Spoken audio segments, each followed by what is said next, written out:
Yes, class. So in the last class, we could complete the calculus part. Remember mathematical physics we did. So already differentiation we have completed, and integration also we had seen in the last class. So basic formula of differentiation remains same. X to the power n is nx to the power n minus 1, right? That is it. Then integration, if you have x to the power n, that becomes x to the power n plus 1 divided by n plus 1 and the limits x from x1 to x2. Now, when we talk about motion in a straight line, we are starting with motion in a straight line. We talk about motion in a straight line. The first topic that comes is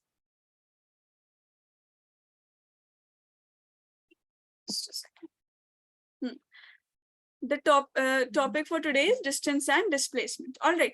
Before starting with distance and displacement, we have to know the basics of frame of reference. What is meant by frame of reference? So frame of reference, this means place of observation. This is place of observation. Means, see, one thing according to you can be different, according to another person can be different. All right. For example, if a train is moving, let's say in this example, if we just take an example, a train is moving. 2 passengers are present in the train and 1 passenger is outside. Fine. Train is moving. Let's say with some velocity, the train is moving. So because of you, the person who is standing on the ground,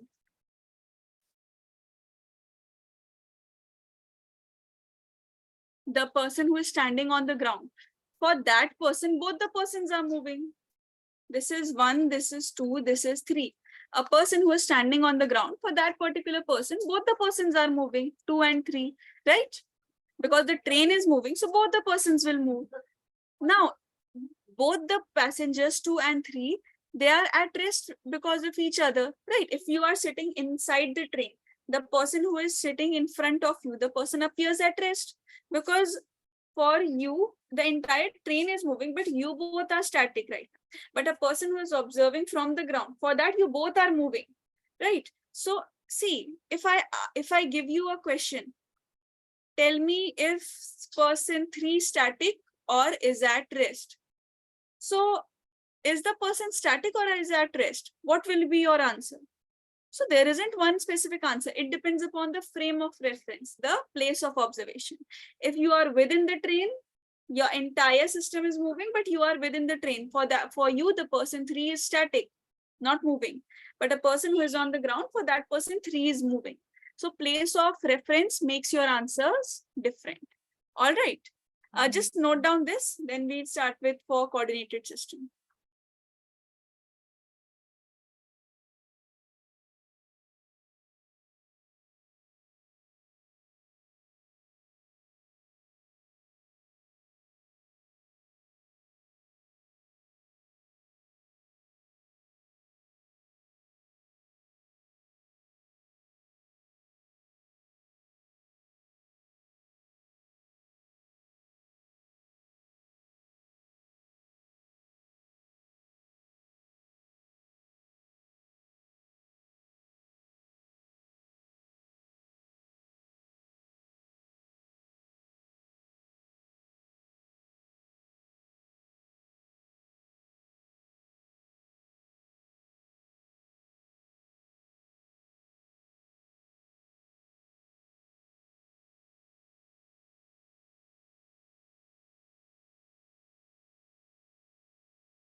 All right, so this is about the place of observation, frame of reference from which you are seeing, right? So in your answers, you will be getting two types of answers. Now see, this says that frame of reference consists of coordinate system to measure position and clock to measure time. This basically means that, see, in this case, you have to consider proper coordinate system. When we are stating this fact that motion in a straight line, this means motion in one dimension. What are all the dimensions that I'll discuss in today's class? But see, frame of reference consists of coordinated system. It means all of your axes get involved. X, Y, Z. All right, X, Y, Z, all the axes get involved. Fine. So whichever axis is you're changing, your frame of reference can change. So when we are dealing with numericals for physical situations, for real life applications, we can actually see them on the ground. If we see them on the graph, or if you see the coordinate getting changed, right? If you see the coordinate is getting changed, then what will happen? Frame of reference will also change. Fine, that is what is meant by frame of reference. Now, next two terms come, very basics we are doing today, rest and motion. So rest doesn't mean that a person is just sitting, standing, or is not moving. No, that depends upon the frame of reference. With respect to the frame of reference, if you are not moving, for example, the person 3 was at rest with respect to person 2. Person 3 was at rest with respect to person 2. All right. So if a body does not change its position with time with respect to frame of reference, fine. Motion, if the body changes its position with time, then with respect to time of reference. So it is written when it changes by clock, the time changes by clock and the coordinates changes. This means rest and motion only. That a person can be at rest also. A person, what? A body, a person, anything can be at rest with respect to frame of reference, and this applies to time also. But see, usually time constraint is not given. Mainly you have to keep in mind the rest constraint. That is when a person is in motion on or is at rest. Fine. So rest and motion, these are two terms which are to be used. So they are relative terms, not absolute terms. Means a person can be in motion. When the person can be in motion, with respect to one environment, with respect to one frame of reference, right? So motion and rest, these are relative terms, means it can change. For me, it can change. For a person staying at some other frame of reference, they can change. So they are not absolute terms. All right, just note down this part also.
Then C class.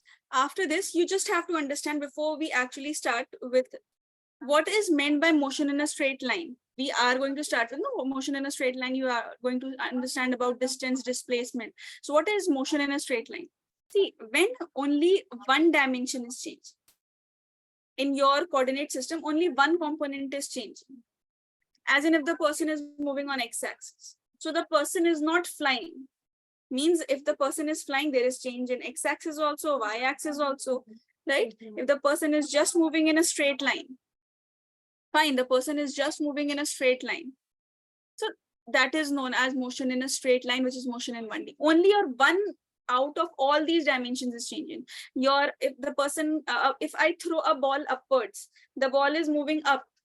So y-axis is changing. That is also motion in a straight line, motion in one dimension.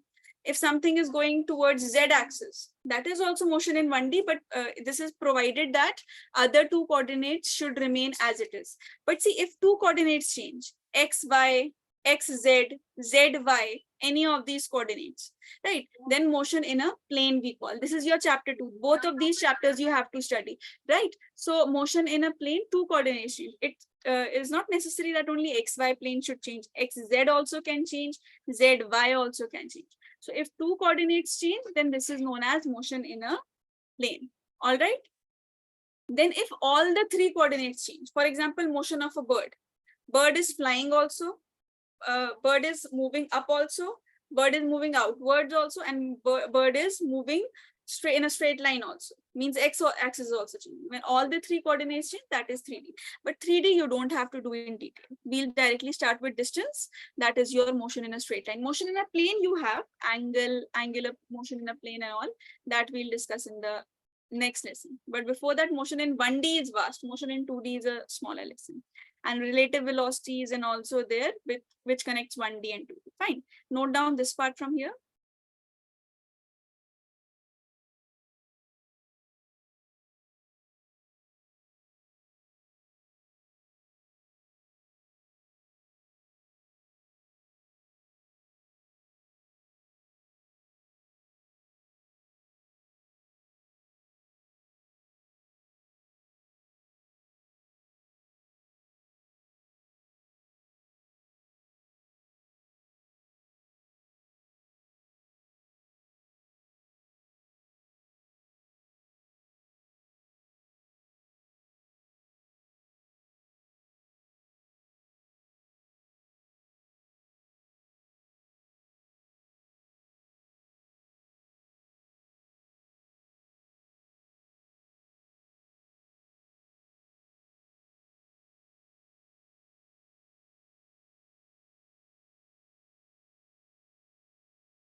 Now, coming to two topics, distance and displacement. So these topics you all have already done in your 9th standard also.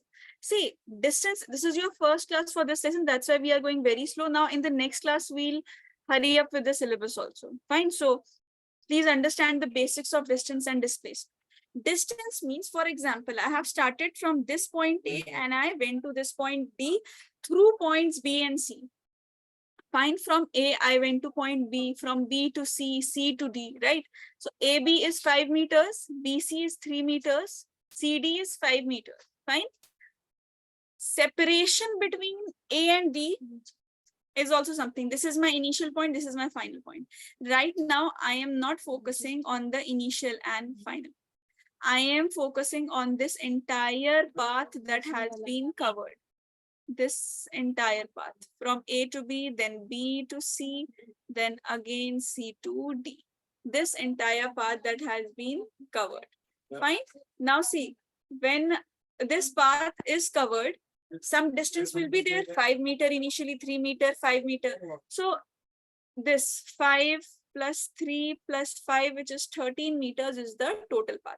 And SI unit of distance also, this is meters.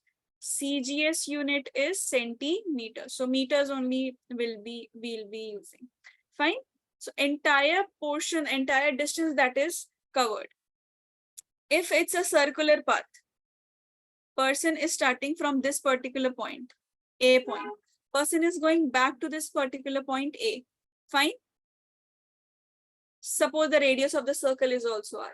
So if the person is coming back to its original point, then also the person has covered some distance. So in this also, the exactly distance will be the perimeter, circumference, or the perimeter of the circle. So you have lots of questions from circle also, where you have to calculate distance and displacement both.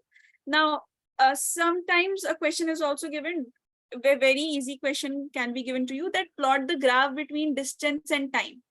Always remember, if the question is specifically mentioning distance, then distance versus time is a straight line graph. Because distance is a scalar quantity, let me brief you with scalar and vector, but scalar and vector we'll do in detail after this lesson, because for motion in a plane, we required knowledge of vectors. So distance gradually increases with time. Fine, distance gradually increases with time. Distance can never decrease. See, even if you're coming back to that place, you have started from this point, I've started from this point, and I'm going back and coming back here. Still, when I'm coming back, I'm covering distance also. That distance will also be counted. That's why distance will keep on increasing. When the person has started its motion, no. When the person has started his or her motion, even the person reaches back its his initial position or keeps on moving, distance is increasing continuously. So can anyone tell me what type of graph we'll get? Any type of graph according to this theory part?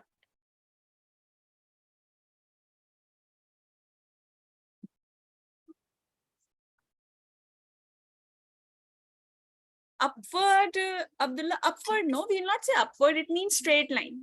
Graphs, we don't say upward, it's either parabola, hyperbola, like this. That also we'll do. Graphs also we'll do. Straight line, straight line. Good, correct. So this is, if we plot the graph, this is between distance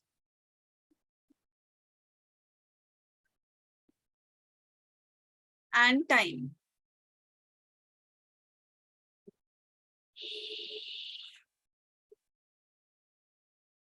Fine, this is the graph between distance and time.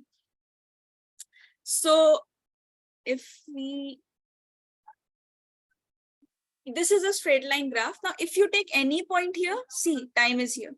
If I'm taking this point, this is the initial point. Distance, time is less, distance is less. When the time is more, distance is more. Fine. This is a straight line graph, distance versus time graph. Fine. Now, class, if someone asks you what is the slope of this graph, though this we'll do in the next section in the next class, so a slope of this graph actually gives us velocity. which is calculated using tan theta. That is y-axis divided by x-axis. But we have questions on this. Questions do come from this part that we'll see once at least we get introduced to velocity. See, after distance and displacement, we will not take so much of time in distance and velocity, acceleration, other portions. That's why I'm going very slow in this first class, because mechanics is all new to all of you. Once you're familiar with this, because questions modification is done a lot from this section. From your book too, no, you have direct questions, formula based questions, direct derivation, especially from fluid and all. But from your from your mechanics, from your mechanics, you just mainly have in modifications. Even a slight modification can lead to a tough questions. All the tough questions are from this part. All right, so this is a very basic part I'm doing today. In the next class, all of you should interact also. It's only, I think, Abdullah who keeps on responding. Right. So slope, it's given by tan theta. Just keep it in the back of your mind. Slope is given by tan theta. Before coming to displacement, okay, note down this distance part.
See, coming to displacement. All right, I'll make this as the last topic for today.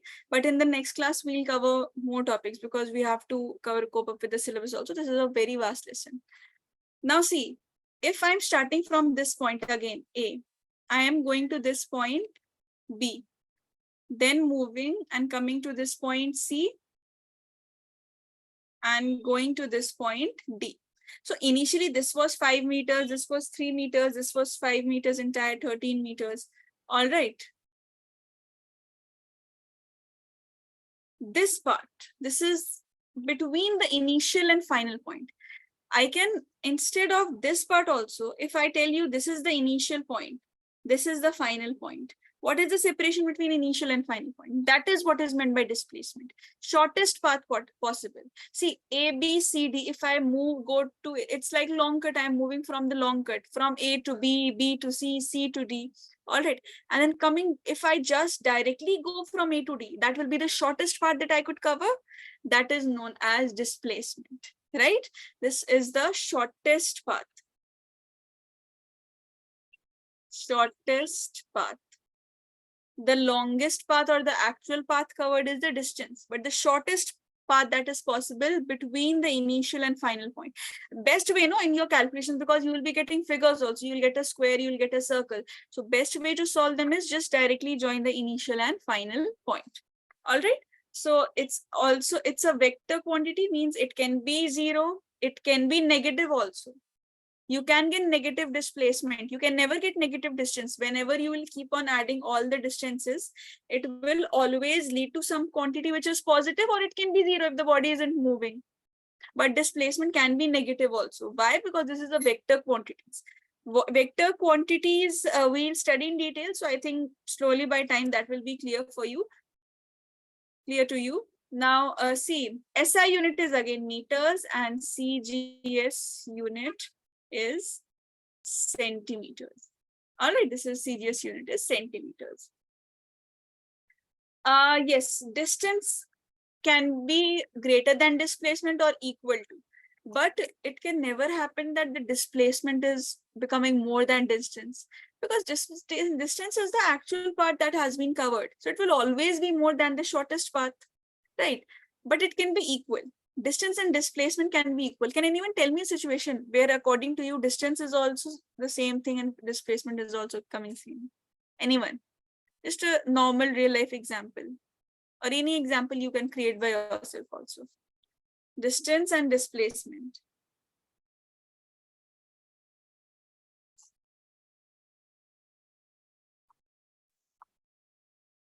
A straight path. Very good, Yasir. A straight path. That is straight path only, Abdullah. The example which you are mentioning, that is a straight line only. See, if it's a straight line, yes, good, both of you. See, this is a straight line, suppose. I'm starting from here, this is my final point. So what is the distance covered? Let's say this is 5 meters. The separation between them is 5 meters. What is the distance covered? Distance covered is 5 meters. Fine. What is the displacement covered? What is the separation between initial and final point? That is also 5 meters, right? Or one more thing also, class. See, if the initial and final point is same, right? If the initial and final point is same, then it's not necessary that distance and displacement will be equal. If initial and final point is same, okay, just tell me one thing. If initial and final point is same, what will be the displacement? Anyone? 0. Very good, yes. It would be 0. Because what is the separation then? If this is the initial point, this is the final point, there isn't any displacement, but distance will be there. That's also proves that distance is greater than displacement. Fine. So circular motion is an example where you can say displacement is 0. If the point reaches its initial point only, then your displacement becomes 0. But that is not the case in distance. You keep on covering. See, for example, I'm starting from this point and I'm just moving 10 circles. Displacement will still be 0 even if I reach the same point, even 10 to 20 number of turns are made. But if it is distance, the distance will be adding in each turn. Right. So this is just the basic part of it. Now you actually have questions from this. For distance and displacement, you do not have any form. You don't have any particular formula for this. In the next class, we'll be covering lots of questions also, and we'll start with velocity and acceleration also. That also has to be covered. So velocity and acceleration has formula portion from it. But when we are talking about this distance and displacement part, so from that portion, you don't have any as such formula, because distance is direct calculation, addition of all the quantities, and displacement is separation. So separation has to be calculated like this only. So particular formula is not there, but see, rest of all the formulas of your mechanics are derived from these two basics, displacement and distance. Fine. Note down this part. Text me done in the chat column. I'll stop here, but in the next class we'll cover with lots of questions. Circular questions are there, circular motion questions, distance, displacement. So this is an example. AB is 120 meter in a straight line. Distance is equal to displacement. The example which Abdullah and Yasir. Fine. Note down it till here and text me done once completed.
All right, all those who have completed, you can leave in the next. Please come revise and come. These are very basic topics.